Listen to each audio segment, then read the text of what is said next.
ಸ್ನೇಹಿತರೆ ನಮಸ್ಕಾರ. SR classes YouTube ಚಾನಲ್ಗೆ ಸ್ವಾಗತ. ಸ್ನೇಹಿತರೆ, ನಿನ್ನೆ ಈ ವಿಡಿಯೋದಲ್ಲಿ ಇನ್ನು ಮುಂದೆ ನಾವು ನಮ್ಮ ಚಾನಲಿಂದ ಒಂದು ವಾರದ ಟಾರ್ಗೆಟನ್ನು ಕೊಡ್ತೀವಿ ಅಂತೆಂದು ಹೇಳಿದ್ವಿ. ಅದರ ಪ್ರಕಾರ PST ಮತ್ತು TET ಪೇಪರ್ 1ಗೆ ಸಂಬಂಧಿಸಿದಂತೆ ಮೊದಲ ವಾರದ ಟಾರ್ಗೆಟನ್ನು ನಾನು ಕೊಡ್ತಾ ಹೋಗ್ತೀನಿ. ಎಷ್ಟು ಜನಕ್ಕೆ ಸಾಧ್ಯ ಆಗುತ್ತೋ ಅಷ್ಟು ಜನ ಫಾಲೋ ಮಾಡಿ. ಒಂದು ವೇಳೆ ಇಷ್ಟ ಆದರೆ, ಇಲ್ಲಾಂದರೆ ಸ್ಕಿಪ್ ಮಾಡಿ, ಅದು ನಿಮಗೆ ಬಿಟ್ಟಿರೋದು. ಬಟ್ ಈ ಥರ ವೀಕ್ಲಿ ಪ್ಲಾನು, ವೀಕ್ಲಿ ಟಾರ್ಗೆಟ್ ನಾವು ಹಾಕ್ಕೊಂಡು ಹೋಗೋದ್ರಿಂದ ಆ ಸಿಲೆಬಸ್ನ ನಾವು ಆದಷ್ಟು ಬೇಗ ಮುಗಿಸ್ಬೋದು. ನಾನು ನಿನ್ನೆನೇ ಹೇಳಿದ್ದೆ, ಬಿಫೋರ್ ನೋಟಿಫಿಕೇಶನ್ ಮಿನಿಮಮ್ 2 ರೌಂಡ್ಸ್ ಆದರೂ ನಾವು ಸಿಲೆಬಸ್ನ ಮುಗಿಸ್ಬೇಕು. ಆಗಿದ್ದಾಗ ನಾವು ನೋಟಿಫಿಕೇಶನ್ ಆದ ನಂತರ ಟೆಸ್ಟ್ ಸೀರೀಸ್ನ ಬರಲಿಕ್ಕೆ ಅನುಕೂಲ ಆಗುತ್ತೆ ಅಂತಂದು ಹೇಳಿದ್ದೆ. ಸೊ ಅದರ ಪ್ರಕಾರ ಜಸ್ಟ್ ನನಗೆ ತಿಳಿದಷ್ಟು ಮಟ್ಟಿಗೆ ಕೆಲವೊಂದಿಷ್ಟು ಲೆಸನ್ಸ್ನ ಡಿವೈಡ್ ಮಾಡಿ ಕೊಟ್ಟಿದ್ದೀನಿ. 1 ವೀಕಿಗೆ ವರ್ಕ್ ಮಾಡ್ತಾ ನಾವು ಇಷ್ಟು ಓದ್ಬೋದು ಅಂತಂದು ನಾನು ಟಾರ್ಗೆಟ್ ಕೊಟ್ಟಿದ್ದೀನಿ. ಸೋಮವಾರದಿಂದ ಶುಕ್ರವಾರದವರೆಗೂ ಎಷ್ಟಾಗುತ್ತೋ ಅಷ್ಟನ್ನು ವರ್ಕ್ ಮಾಡ್ತಾ ಮಾಡಿರ್ತೀರ. ನಾವು ಸಾಟರ್ಡೆ ಹಾಫ್ ಡೇಯಿಂದ ಮತ್ತು ಸಂಡೇ ಫುಲ್ ಡೇ ಅದಿಷ್ಟನ್ನು ನೀವು ಟಾರ್ಗೆಟ್ ಇಟ್ಕೊಂಡು ಎಷ್ಟು ಸಿಲೆಬಸ್ ಕೊಟ್ಟಿದ್ದೀವೋ ಅಷ್ಟನ್ನು ಮುಗಿಸೋ ಪ್ರಯತ್ನವನ್ನು ಮಾಡಿ. ಅಲ್ಲೇ ನಿಮಗೆ ಹೆಲ್ಪ್ಫುಲ್ ಆಗುತ್ತೆ. ಸೊ ಇವಾಗಿಂದ ಏನಾದರೂ ನೆಗ್ಲಿಜೆನ್ಸಿ ಸ್ಟಾರ್ಟ್ ಆಯಿತು ಅಂತಂದರೆ ನೋಟಿಫಿಕೇಷನ್ ಆದಂಥ ಸಂದರ್ಭದಲ್ಲಿ ಡಾಕ್ಯುಮೆಂಟ್ಸು ಕೆಲವೊಂದಿಷ್ಟು ವೇರಿಯೇಷನ್ಸ್ ಇದ್ದರೆ ಅದು ಪ್ರಾಬ್ಲಮ್ ಆಗುತ್ತೆ. ಮತ್ತು ಇದ್ರ ಬಗ್ಗೆನೂ ಕಾನ್ಸಂಟ್ರೇಷನ್ ಕೊಡೋದಾಗಲ್ಲ ಓದೋದ್ರ ಬಗ್ಗೆ. ಸೊ ಹಾಗಾಗಿ ಈ ಒಂದು ಚಾಲೆಂಜನ್ನು ಯಾರೇ ಅಕ್ಸೆಪ್ಟ್ ಮಾಡಿದರೆ ನಿನ್ನೆ, ಸೊ ಅದರ ಪ್ರಕಾರ ನೀವು ಓದೋ ಪ್ರಯತ್ನವನ್ನು ಮಾಡಿ ಅಂತೇಳಿ ಹೇಳ್ತಾ, ಜಸ್ಟ್ ನಾವು ನೋಡ್ತಾ ಹೋಗೋಣ ಏನೇನು ಟಾರ್ಗೆಟ್ ಇದೆ ಅಂತಂದು. ಇದು PST ಮತ್ತು TET ಪೇಪರ್ 1ಗೆ ಸಂಬಂಧಿಸಿದಂತೆ ಯಾರು ಕೂಡ ಸ್ಕ್ರೀನ್ಶಾಟ್ ತೊಗೋಬೇಡಿ. ಸಾಧ್ಯ ಆದರೆ ಒಂದು ಕಡೆ ಬರ್ಕೊಡೋದ್ರಿಂದ ಏನಾಗುತ್ತೆ ಅಂತಂದರೆ ನಿಮಗೆ ಆ ಟಾರ್ಗೆಟು ಮೈಂಡಲ್ಲಿ ಫಿಕ್ಸ್ ಆಗುತ್ತೆ. ಅದು ಓದಲೇಬೇಕು ಅನ್ನೋ ಒಂದು ಹಠ ಬರುತ್ತೆ. ನೀವು ಜಸ್ಟ್ ಸುಮ್ಮನೆ ಸ್ಕ್ರೀನ್ಶಾಟ್ ತೊಗೊಳ್ತಾ ಹೋಗಿರಿ ಅಂತಂದರೆ ಅದಷ್ಟೇ, ಅದು ಮೊಬೈಲ್ ಗ್ಯಾಲರಿಗೆ ಮಾತ್ರ ಸೀಮಿತ ಆಗುತ್ತೆ ವಿನಃ ಓದೋದ್ರವರೆಗೂ ಹೋಗಲ್ಲ. ಇನ್ನೂ ಒಂದು ಟೆಕ್ನಿಕ್ ಏನು ಯೂಸ್ ಮಾಡ್ಬೋದು ಅಂತಂದರೆ, ಪ್ರತಿಯೊಂದು ಇದು ನೀನು ಬರ್ಕೊಂಡಿರ್ತೀರಲ್ಲ ಪೇಜಲ್ಲಿ, ಪ್ರತಿಯೊಂದು ಚಾಪ್ಟರ್ ಆದ ನಂತರ ಅದನ್ನು ರೆಡ್ ಪೆನ್ನಿಂದ ರೌಂಡ್ ಆಗ್ತಾ ಹೋಗಿ. ಅಂದರೆ ನಿಮಗೆ ಗೊತ್ತಾಗುತ್ತೆ ಎಷ್ಟು ಮುಗಿಸಿದೀವಿ ಅಂತಂದು. ಇನ್ನು ಅದಕ್ಕೂ ಒಂದು ಸ್ಟೆಪ್ ಮುಂದೆ ಹೋಗೋದಂತಂದರೆ, ಒಂದು ವೈಟ್ ಪೇಪರಲ್ಲಿ ಏನು ಟಾರ್ಗೆಟ್ ಇದೆ, ವೀಕ್ಲಿ ಟಾರ್ಗೆಟ್, ಅದನ್ನೆಲ್ಲ ನೀಟಾಗಿ ಬರೀರಿ. ಒಂದು ಕಡೆ ಗೋಡೆಗೆ ಪೇಸ್ಟ್ ಮಾಡಿರಿ. ಯಾವಾಗ ನೀವು ಅದನ್ನು ನೋಡ್ತಿರಲ್ಲ ಅವಾಗ ನೆನಪಾಗ್ತಾ ಹೋಗುತ್ತೆ, ಇಷ್ಟು ಮುಗಿಸ್ಬೇಕು ನಾ ಇನ್ನೂ ಅಂತಂದು. ಸೊ ಹಾಗಾಗಿ ಈ ಒಂದು ಟೆಕ್ನಿಕ್ನ ಯೂಸ್ ಮಾಡಿದರೆ ನಿಮಗೆ ಸ್ಟಡಿ ಒಂದು ಟ್ರ್ಯಾಕಿಗೆ ಬರಲಿಕ್ಕೆ ಈಸಿ ಆಗುತ್ತೆ ಅಂತಂದು ಹೇಳ್ಬೋದು. ಈ ಒಂದು ಟಾರ್ಗೆಟ್ ಬಂದುಬಿಟ್ಟು 23ನೇ ತಾರೀಕಿಂದ 29ನೇ ತಾರೀಕುವರೆಗೂ ನೀವು ಕಂಪ್ಲೀಟ್ ಮಾಡಬೇಕಾಗುತ್ತೆ. ಅದರಲ್ಲಿ ಫಸ್ಟ್ 4th 5th ನಾವು EVS ತಗೋಬೇಕಾಗುತ್ತೆ. ಅದರಲ್ಲಿ 4th EVSನ ನಾನು ಜಸ್ಟ್ ಚಾಪ್ಟರ್ ಇವಾಗ ಅಬ್ಸರ್ವ್ ಮಾಡಿದೆ, ಭಾಳಷ್ಟು ಬೇಸಿಕ್ ಇದ್ದಾವೆ, ಅಷ್ಟೇನು ನಾವು ಓದುವಂಥದ್ದಿಲ್ಲ. ಅದನ್ನು ಲಾಸ್ಟ್ ನೋಟಿಫಿಕೇಶನ್ ಆದಮೇಲೂ ಕೂಡ ಒಂದು 2 ಡೇಸಲ್ಲಿ ಓದಿದ್ರು ಇಡೀ ಪಾರ್ಟ್ 1 ಪಾರ್ಟ್ 2 ಮುಗಿಯುತ್ತೆ. ಅಲ್ಲಿ ಜಾಸ್ತಿ ಟೈಮ್ ಕೊಡೋ ಅವಶ್ಯಕತೆ ಇಲ್ಲ ಅಂತೇಳಿ ಅನಿಸಿತ್ತು. ಸೊ ಹಾಗಾಗಿ 5th ಸ್ಟ್ಯಾಂಡರ್ಡ್ ಬುಕ್ಸಲ್ಲಿ ನಾನು ಚಾಪ್ಟರ್ನ ಸೆಲೆಕ್ಟ್ ಮಾಡ್ತಾ ಹೋದೆ. ಅದರಲ್ಲಿ ಪಾರ್ಟ್ 1 5th EVSಲ್ಲಿ ಪಾರ್ಟ್ 1ನಲ್ಲಿ ಈ 6 ಪಾಠಗಳನ್ನ ನೀವು ಫಸ್ಟ್ ಮುಗಿಸ್ಬೇಕಾಗುತ್ತೆ. ಫಸ್ಟ್ ಲೆಸನ್ ಯಾವುದು ಅಂತಾರೆ, ಜೀವ ಪ್ರಪಂಚ.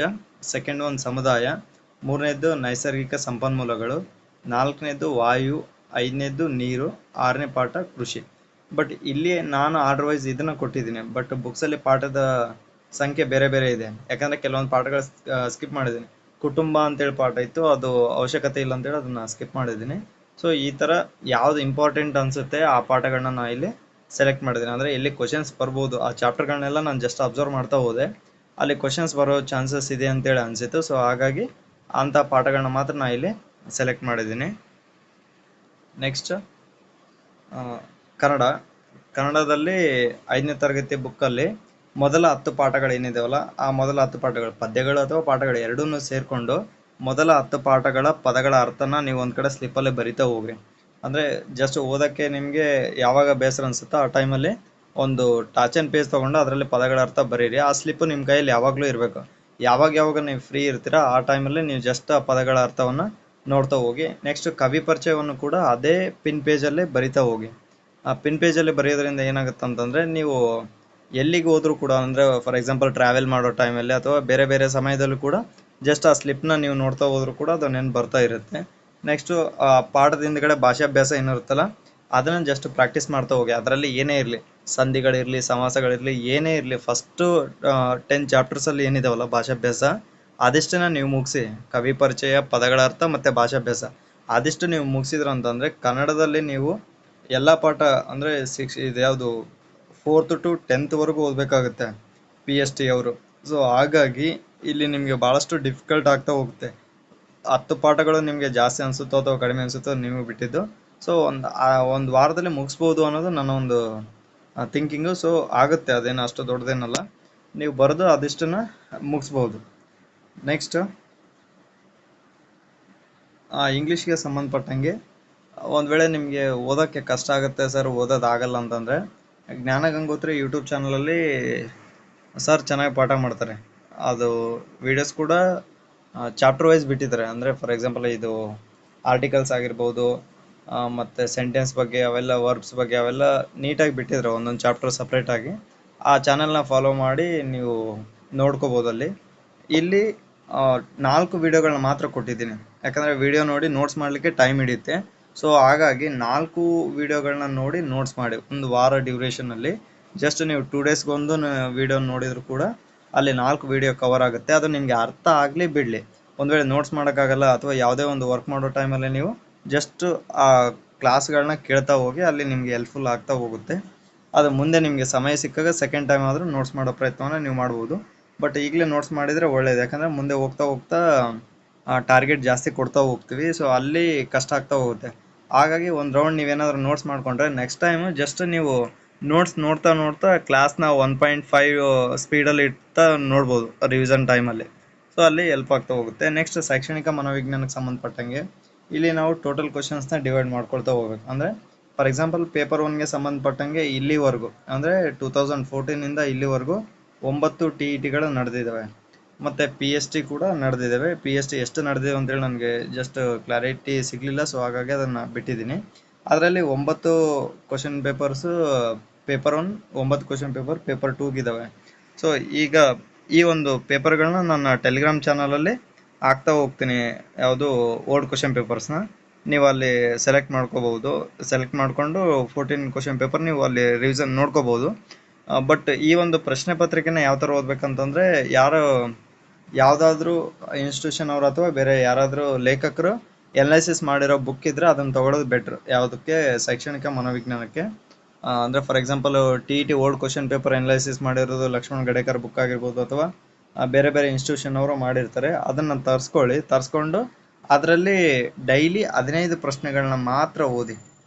ಡೈಲಿ 15 ಪ್ರಶ್ನೆಗಳನ್ನ ಓದಿದರೆ 7 ದಿನದಲ್ಲಿ 15 × 7 105, 15 × 90, 15 × 7 105. ಸೊ 105 ಪ್ರಶ್ನೆಗಳನ್ನ ನೀವು 1 ವೀಕಲ್ಲಿ ಇದು ಕ್ಲಿಯರ್ ಮಾಡ್ಬೋದು. ಸೊ ಟೋಟಲು 540 ಕ್ವಶನ್ಸ್ TETಗೆ ಇಲ್ಲಿವರೆಗೂ ಸಂಬಂಧಿಸಿದಂತೆ 540 ಕ್ವಶನ್ಸ್ ಇದ್ದಾವೆ. 5 ವಾರದಲ್ಲೇ ನಿಮ್ಗೆ ಏನಾಗುತ್ತೆ? ಇಲ್ಲ ಸರ್ ನಾವು ಇನ್ನೂ ಜಾಸ್ತಿ ಮಾಡ್ಕೊತೀವಿ ಅಂದರೆ ನೀವು ಟಾರ್ಗೆಟ್ನ ಇನ್ನೂ ಜಾಸ್ತಿ 15 ಇರೋದನ್ನ 20 ತಗೋಬೋದು ಅಥವಾ 30 ತಗೋಬೋದು. ಜಸ್ಟ್ ನೀವು ಏನು ಓದ್ತಿರಲ್ಲ, ಇಲ್ಲಿ ಶೈಕ್ಷಣಿಕ ಮನೋವಿಜ್ಞಾನ ಓದುವಾಗ ಸ್ವಲ್ಪ ಕೂಲ್ ಮೈಂಡಿಂದ ಓದಿ. ಅಲ್ಲಿ ಏನಿದಾವೆ ಅಂತಂದು ನೀಟಾಗಿ ಒಂದು ಪ್ರಶ್ನೆನ ನೀವು 2-3 ಸಲ ಓದಿದ್ರೂ ತೊಂದರೆ ಇಲ್ಲ.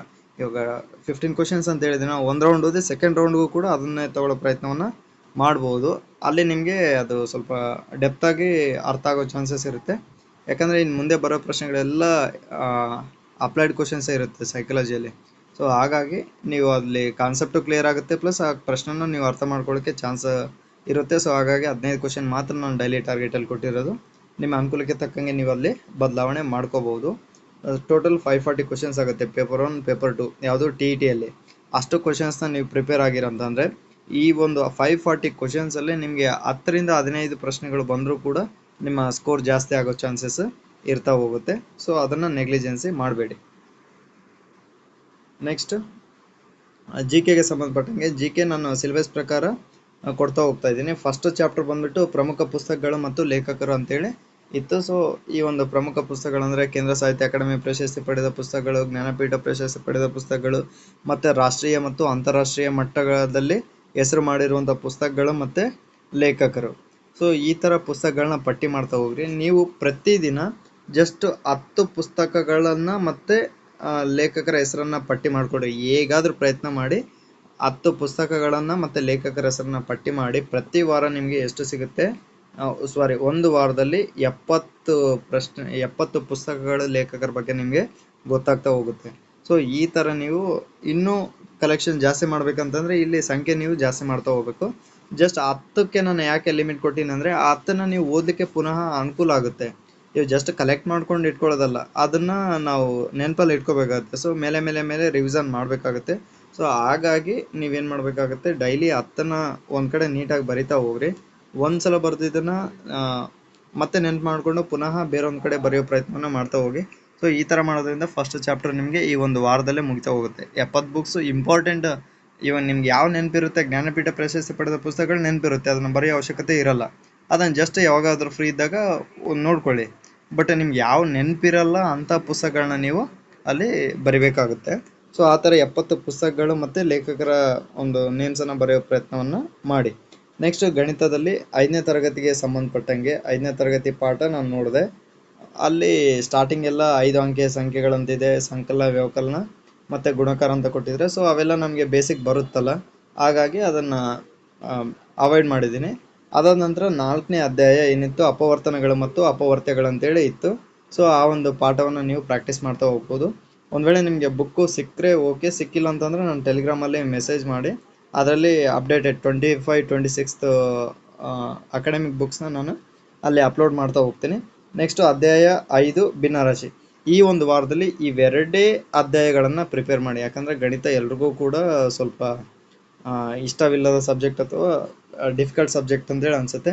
ಸೊ 2 ಅಧ್ಯಾಯಗಳನ್ನ ಅಂದರೆ ಒಂದು ಅಧ್ಯಾಯವನ್ನು 3 ದಿನದಲ್ಲೇ ಮುಗಿಸೋ ಪ್ರಯತ್ನ ಮಾಡಿ, ಇನ್ನೊಂದು ಅಧ್ಯಾಯನ 3 ದಿನದಲ್ಲೇ ಮುಗಿಸೋ ಪ್ರಯತ್ನ ಮಾಡಿ. ಒಂದು ಟ್ರ್ಯಾಕಿಗೆ ಬರೋವರೆಗೂ, ಟ್ರ್ಯಾಕಿಗೆ ಬಂದ ನಂತರ ನಾವು ಅದನ್ನು ಜಾಸ್ತಿ ಮಾಡ್ತಾ ಹೋದ್ರೂ ಪರವಾಗಿಲ್ಲ. ಸೊ ಅಲ್ಲಿವರೆಗೂ ಇಷ್ಟನ್ನು ನೀವು ಮಾಡ್ಕೊಳ್ಳಿ.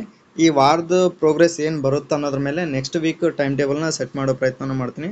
ಯಾಕಂದರೆ ಸ್ವಲ್ಪ ನಾನು ಈ ಟೈಮ್ ಟೇಬಲ್ ಸೆಟ್ ಮಾಡಬೇಕಾದ್ರೂ ಕೂಡ ಭಾಳಷ್ಟು ಯೋಚನೆ ಮಾಡಬೇಕು, ಏನು ಫೀಡ್ಬ್ಯಾಕ್ ಬರುತ್ತೆ. ಯಾಕಂದರೆ ನಮ್ಮ ಜನಗಳು ಪ್ರತಿಯೊಂದರಲ್ಲಿ ಕೆಟ್ಟದನ್ನ ಹುಡ್ಕೋ ಪ್ರಯತ್ನವನ್ನು ಮಾಡ್ತಾ ಹೋಗ್ತಾರೆ. ಎಷ್ಟು ಪಾಸಿಟಿವ್ ಆಗಿ ನಾವು ವರ್ಕ್ ಮಾಡ್ತಾ ಹೋದ್ರೂ ಕೂಡ ಏನಾದರೂ ಒಂದು ಅಂಶಗಳನ್ನ ಅಲ್ಲಿ ನೆಗೆಟಿವ್ ನೋಡೋ ಚಾನ್ಸಸ್ ಇರುತ್ತೆ. ಸೊ ಹಾಗಾಗಿ ನಿಮ್ಮ ಮೈಂಡ್ಸೆಟ್ ನನಗೆ ಗೊತ್ತಿಲ್ಲ, ನನ್ನ ಒಂದು ವೇನಲ್ಲಿ ನಾನು ಥಿಂಕ್ ಮಾಡ್ಬೋದೇ ವಿನಃ ನಿಮ್ಮ ಎಲ್ಲರೂ ವೇನಲ್ಲಿ ನಾನು ಥಿಂಕ್ ಮಾಡ್ಲಿಕ್ಕೆ ಸಾಧ್ಯ ಇಲ್ಲ. ಸೊ ಹಾಗಾಗಿ ಇದು ನನ್ನ ಅಭಿಪ್ರಾಯಕ್ಕೆ ಸಂಬಂಧಪಟ್ಟಂಗೆ. ಇದು ಎಲ್ಲರೂ ಎಕ್ಸೆಪ್ಟ್ ಮಾಡ್ಬೋದು, ಬಿಡ್ಬೋದು, ನಿಮಗೆ ಬಿಟ್ಟಿದ್ದು. ಯಾರಿಗೆ ಇಷ್ಟ ಆಗುತ್ತೆ ಅವರು ಫಾಲೋ ಮಾಡಿ, ಇಷ್ಟ ಆಗದೆ ಇರೋರು ನಿಮ್ಮ ವೇನಲ್ಲಿ ನೀವು ಓದಿ. ಬಟ್ ಒಂದು ಏನಂತಂದರೆ ಓದೋದನ್ನ ಬಿಡಬೇಡಿ. ನೋಟಿಫಿಕೇಷನ್ ಆಗಿಲ್ಲ ಅಂತಂದು ಓದೋದನ್ನ ಬಿಡಬೇಡ್ರಿ. ನನ್ನ ಟಾರ್ಗೆಟ್ ಇದ್ದಿದ್ದು ನನ್ನ ಅಂದರೆ ಜಸ್ಟ್ ನಾವು ಯಾರಿಗೆ ಸಹಾಯ ಮಾಡ್ತೀವಲ್ಲ ಅದರಲ್ಲಿ ಮಿನಿಮಮ್ ಒಂದು 100 ಮೆಂಬರ್ಸ್ನಾದರೂ ಈ ಒಂದು ನಮ್ಮ ಫೀಲ್ಡಿಗೆ ಕರ್ಕೋಬೇಕು ಅನ್ನೋದು ನಮ್ಮ ಒಂದು ಏಮ್ ಮಿನಿಮಮ್. ಯಾಕಂದರೆ ನಮಗೆ ಭಾಳ ಹತ್ತಿರದವರು ಕೂಡ ಇನ್ನೂ ನೋಟಿಫಿಕೇಷನ್ನಿಂದ ಹೊರಗಿಡಿದ್ದಾರೆ ಜಾಬ್ ತೊಗೊಳ್ದೆ. ಸೊ ಅವ್ರಿಗೋಸ್ಕರ ಆದರೂ ನಾವು ಶ್ರಮ ಪಡ್ಬೇಕಂತಂದು ನಾವು ಈ ಒಂದು ದಾರಿನ ಹುಡ್ಕೊಂಡಿದ್ದು. ಇದು ಎಲ್ರಿಗೂ ಇಷ್ಟ ಆಗ್ಬೋದು, ಇಷ್ಟ ಆಗದೆ ಇರ್ಬೋದು. ಸೊ ಇಷ್ಟ ಆದವರು ಇದನ್ನು ಫಾಲೋ ಮಾಡಿ ಅಂತ ಹೇಳ್ತಾ ಇಲ್ಲಿಗೆ ಕ್ಲಾಸ್ನ ಮುಗಿಸ್ತಾ ಇದ್ದೀನಿ. ಜೈ ಹಿಂದ್.